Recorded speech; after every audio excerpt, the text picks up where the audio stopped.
Boo! Boo! Did I scare you? Well, I hope I did a good job, because it's that time of year to get into the spirit of scaring people and stuff, because we're into the Halloween season in the month of October. And welcome back, everybody. I'm your host Tony, bringing you more episodes of TTBurger game reviews. And today we're on episode 150. Yes, we are at the halfway mark to my 200th episode, and I have a nice surprise planned out for the 200th episode when we get there. But in the meantime, this is episode 150, part 1 of 4. Yep, another multi-part review, but it's more than 2 parts this time, like I promised. And I promised you all this would be a more than 2-part series review, and we got it right here. Now, growing up with the PlayStation 2 and stuff, there were a lot of horror themed games out there that had their own method of scaring people, or had their own method of trying to fit the horror theme to it or Halloween theme to it. And there are many ideas to it. Like I mentioned before in my medieval franchise review and stuff like that, you basically think of games like Resident Evil, Silent Hill, Parasite Eve. You have games like Fear Effect, and you got adventure games like the game D on the PlayStation, which D stands for Dracula, and more and stuff. And there's a lot of them out there that are worth talking about. But for today's episode, we're really looking at a horror-themed game that started out as a point-and-click adventure game and stuff like that, with a horror theme to it. And when I first learned about this game, like, the name itself caught my eye, because with a name like this, I didn't know what to expect. Like, I thought it could have been another type of horror game like Resident Evil, could have been an adventure horror game like D, or could have been its own thing, and it was its own thing here, definitely. Now, when people think of point-and-click adventure games, people think of the Myst franchise, or certain PC games that they play exclusively for the PC and stuff. While Myst was an inspiration to point-and-click games, there was also games like Broken Sword in this franchise too and stuff, which I feel like that this game is kind of like Broken Sword, but like with a horror theme to it. So until like Broken Sword, you're trying to track down a crazed killer in a clown suit. Here, it horror themed, definitely. And you're probably wondering what franchise I'm talking about here. Well, for episode 150, we're going to be taking a look at the Clock Tower games. And yeah, I mean, like, Clock Tower is a franchise that probably a lot of people don't really remember or know about, because like a lot of people seem to have forgotten about it. They're just like modern gaming stage. There was no Clock Tower game on the PS4, PS3, or PS5 or any of that stuff. So it was a great series that has been forgotten about by a lot of people, but a lot of us do remember it and stuff, because it's stuff we grew up with. And like I said, this video will be into 4 parts. Part 1, we're going to look at Clock Tower. Part 2, Clock Tower 2, The Struggle Within. Part 3, Clock Tower 3. And Part 4, Haunting Ground, which is basically rumored to be Clock Tower 4. That's why I'm adding it into this video here, into this big review here and stuff. But we got a lot to talk about here. Let's get started with talking about Clock Tower on the PlayStation released in here 1997. Now, I should mention here that this Clock Tower is not the original Clock Tower. The original Clock Tower never saw a Western release and stuff like that. The game the first Clock Tower game that we know of that was only released in Japan was called Clock Tower: The First Fear. This game is the sequel to that game, but since we never got it, it was changed to the name Clock Tower. And I actually seen gameplay footage of Clock Tower: The First Fear, and to be honest with you, it does look kind of disappointing and stuff like that. I mean, I understand that like the technology wasn't there, but seeing gameplay videos of it on YouTube and stuff, it just really didn't catch my eye at all. So I'm kind of glad we didn't get that game here, because we have a little history of what happened in the first game and stuff. So that's fine there. But still, like, I'm kind of going off topic here. The original Clock Tower 1987 was called, or just called Clock Tower. Clock Tower here was basically ahead of its time, with like a point and click with a horror theme game where you're running around and hiding while you're being chased with a maniac murderer wielding a giant pair of scissors called Scissor Man, and he's basically a unique badass villain there and stuff. But I'm kind of going on top here. We'll talk about it as we get back on track here. And the game for starting off here in North America, I'm gonna call this game Clock Tower. That's what it's called. For starting off here, like, Clock Tower is a great game. It definitely defined horror-themed games into its own type of gameplay and stuff. And we got a great game here, but not without some of its flaws, though, which do kind of affect the game a little bit. But still, I'm not going to like take some big points off for it and stuff like that. But I will take points off for it, but not mega points, which is gonna be like hurt the game and all that stuff in the review and stuff. I'm trying to say there. But let's get back on track here. The story takes place in Europe, mainly throughout the countries Norway and London, where the evil murderous Scissor Man is back, and he's out to hunt for his victims. In the first game, we saw the main character named Jennifer Simpson, who was an orphan. She escaped. She's the lone survivor of the first Scissor Man attack, and she destroyed Scissor Man, but then a second Scissor Man appeared, and they were part of the Barrows family, where they lived in the Barrows castle, where the castle had a clock tower. So that's where the name Clock Tower got its name from. And the two twins were born evil. And yeah, like the first Scissor Man, Bobby, was defeated by Jennifer, but the second one, Dan, is still out there, and he's out for revenge. And the story here just basically like it's basically like the story here changes depending on what decision you make here. Like for example, like you start off the game with Professor Samuel Barton, and if you do certain things here, you'll play as Jennifer Simpson, who's the main protagonist of this game, or you can play as one of his students, Helen Maxwell, if you do certain things too. For this playthrough here, in my footage here, I'm playing as Jennifer because she's the main character. While I have played the playthrough as Helen as the main character, I like playing as Jennifer more because she's the survivor of the first game, and that's basically what it is there. And the story does have a lot of twists and turns here. Like certain people can die. You have multiple endings to choose from depending on your actions and stuff. So, and if you get certain items, stuff that too, it'll affect the ending. I've gotten the best ending, so when you get the best ending for Jennifer, it's worth it. So that's what it is there. And the story is great with a lot of twists and turns, and it changes how you play the game.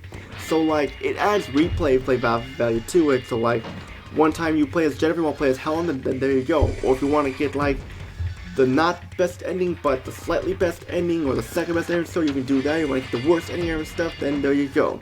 It's basically like a choose your own adventure. Like you want to do it this way, you play it that way, and that's what ASCII Entertainment did there. That's the name of the company made it. ASCII Entertainment, however you pronounce it, ASCII, ASCII Entertainment did there. And it works in its own way. It's a great story. It definitely has a horror feel to it. And playing this game for the first time, and Scissor Man is out to get you, you're gonna be scared. I know I was scared playing this for the first time too. I was like, Scissor Man, get away from me! Oh my God, get away! He's gonna cut me! Oh no! And then yeah. And so I'm kind of drawn on here. Let's get back on track here.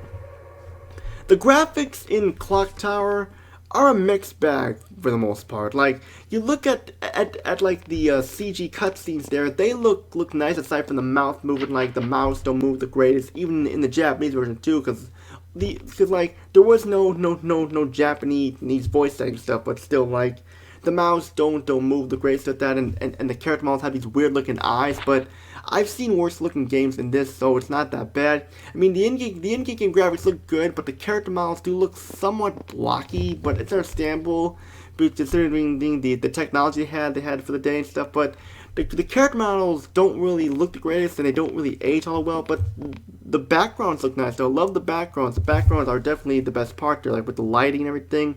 Like when you're running around being chased by Scissor Man, and it's all dark and stuff, and it gives that horror feel to it. Definitely, it gives you that horror feel, and you can't help but feel like what would happen if this was real and you turn all the lights off and play it? Yeah, you're gonna be in for one scare treat there, definitely. And of course, like the frame rate is smooth. Like the frame rate runs at a smooth 30 frames per second, but the way the characters move kind of stiff and such.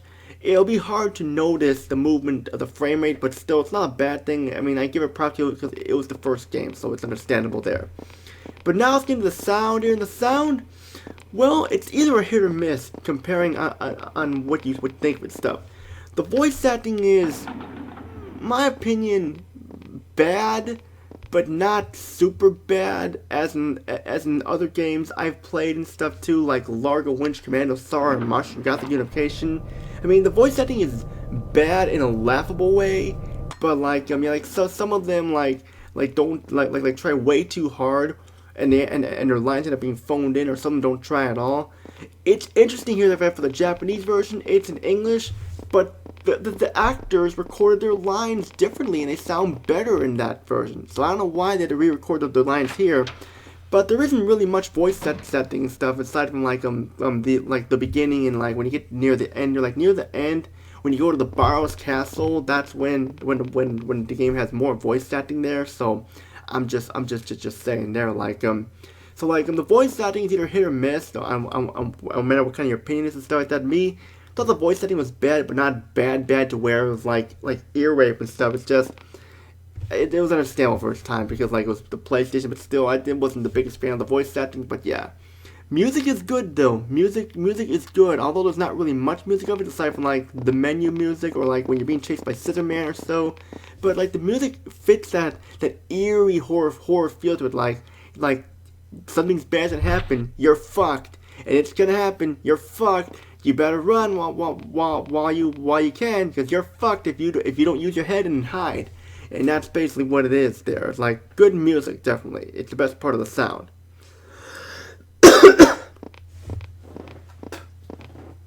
But now let's get into the meat of this review, the gameplay. And the gameplay, yeah, it's good, but not without some of its problems, though. First off, like I mentioned here, this is a point-and-click game, kind of like games like Broken Sword and Mist. So it's like a 2.5D, 3D perspective to where, like, you basically lead from point A to point B. Like, the main objective in this game is to find objects just to help you progress to each scenario while trying to avoid Scissor Man at the same time. Scissor Man can appear at random times, so you need to be on your feet and think about what you need to do, because instead of it trying to run up and trying to face your nemesis, you spend time trying to hide in places to avoid him, and it's kind of like a wild goose chase and stuff on trying to find where to hide or where he's at to avoid him, or you must find certain items in certain rooms to interact with to try and stun him to where he'll leave you alone. And that's basically what the gist of the game is there. The controls are okay. They do feel a little stiff when you're moving and stuff. Like to run, you tap the X button twice, but sometimes sometimes when the camera moves, you gotta keep repeatedly hitting the button so you can keep moving, and it'll slow you down sometimes too. And then like sometimes when you're trying to reach a door, you're walking and moving can slow down and speed up too. So like your running speed and walking the way you walk or run is inconsistent, but still it's not a game killer though. But yeah, like the way your cursor moves a little slow and stuff, but I'm just saying there is what it is. I mean, like, I don't get me wrong, I like the game, just that some of these problems here are just could have been ironed out more and stuff. Like there are certain times where like Scissor Man can find you easily, and if you don't have anything to defend yourself with, you're fucked and you go back to the continue point. But if it's in a small room where he can just attack you again, you might as well just reload your save file and stuff, because that's what it is. In fact, like, one of my main complaints about the game is that, like, while I do like the dark feel to it, some of the levels, like scenarios, are way too dark. Like there is one scenario where you play as Nolan, a character called Nolan, in this guy called this guy Rick's house and stuff, who knew about the Barrows twins. The chandelier hits him and kills him, and the room is dark and the house is dark, and trying to navigate is kind of like a chore because you can't see what you're doing, and it's very frustrating when Scissor Man is hot on your tail, and he will find you, and like certain hiding spots, I don't understand how he finds you, but still, that's what it is there. The game is not very long. Like you'll beat this game in about 2 hours, but there's more replay value to it where you want to play as hell and stuff like that. So yeah. Like you play, like no matter, depending on who the main character is. Like with Jennifer here in my review, you'll play as Jennifer for the most part there. But like you'll play as other characters like Samuel Barton, or you can play as Gotts or Harris or so that are so, or whoever characters, depending on how the scenario changes and stuff, is what I'm trying to say there. And like you also find hints scattered throughout the game, but like the hints really don't really do much unless you like beat the game and stuff. They don't really tell you what the hints are and stuff unless you save or load your game. So it's a little weird there because the hints are kind of hard to find here. But like I will admit right now, like my main complaint about the clock tower is that if you miss certain items, it prevents you from getting the best ending. Like they're like in like the scenario where you play as Jennifer in like in the university and stuff, where in like the laboratory university that Helen was working at and stuff. Helen is Jennifer's roommate, like kind of like a mother figure to her. You need to find this oil can to get the best ending that can be used in the final scenario, because if you don't find it, you can't get the best ending. And some of these items are hidden, and unless you memorize where everything's at, it'll be hard for you to find it for the first time. Because I know I did and stuff, and then I played again and saw what I did wrong. There is a minor annoyance there, but like still, it is frustrating when you miss certain items like that, all because like you didn't talk to this character this amount of times like that, or you went into the wrong room and got fucked by Scissor Man or so, and Scissor Man fucked you up with his blades, and those awful, ugly scissor blades. Just, oh man, if this was real life, it would give somebody nightmares for sure. It's like that. Like, I mean, it's an interesting concept too, like being chased by a guy with a giant pair of scissors called Scissor Man. Yeah, it's badass there. I mean, my favorite part is like the final scenario where you go to the Barrel's castle.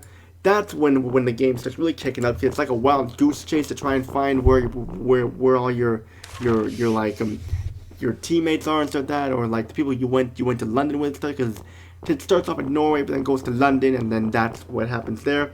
And it's pretty cool how big it is. It kind of reminds you of like of like the mansion in Alone in the Dark, the mansion in Resident Evil, and stuff like that and stuff. And it's pretty cool that they have like those inspirations of this, definitely. But like, aside from those flaws I have, there's not really much else to say here. I mean, like, it's a great game. It just could have been ironed out and fleshed out more with those problems, is what I'm trying to say there. But for the most part, fun game, definitely. So my final thoughts here are, you like point-and-click games, you want some horror theme elements to your point-and-click game, where it's not survival horror, where you just spend time trying to like hide and taking cover and trying to do whatever you can to like get Scissor Man off your back. And it's the way to go, definitely. But be warned, you fuck around too many times, he'll be one mad Scissor Man, that's for sure.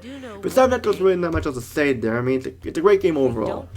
My final thoughts here are like, due to the complaints I have with this, my final rating here goes, it's a good game, but due to the complaints I have with it, I gotta take some points off here. The score I'll be giving it is an 8 out of 10 because of the complaints I have with it and stuff, but still a game that should not be overlooked. If you want some clock tower action where you're being chased by a guy with a giant pair of scissors, this is the way to go, definitely. And that's it for episode 150, part 1 of 4. Stay tuned for the next part as we take a look at Clock Tower 2, The Struggle Within. How does this game fare to its predecessor? Find out in part 2. That's all I'm gonna say. If you like what you see here, subscribe, like the video, comment down below. Join my Discord group, TTBurger Games Network. Always looking for more people to join. The link's in the description below. It's a permanent link, so it shouldn't go away after 24 hours or so. So click on it if you can, if you're interested in joining my group. If you're always looking for people to join, the group's getting bigger and bigger each time. That's all I gotta say. This is Tony. Peace out. Have a great day, and see you all in episode 150, part 2.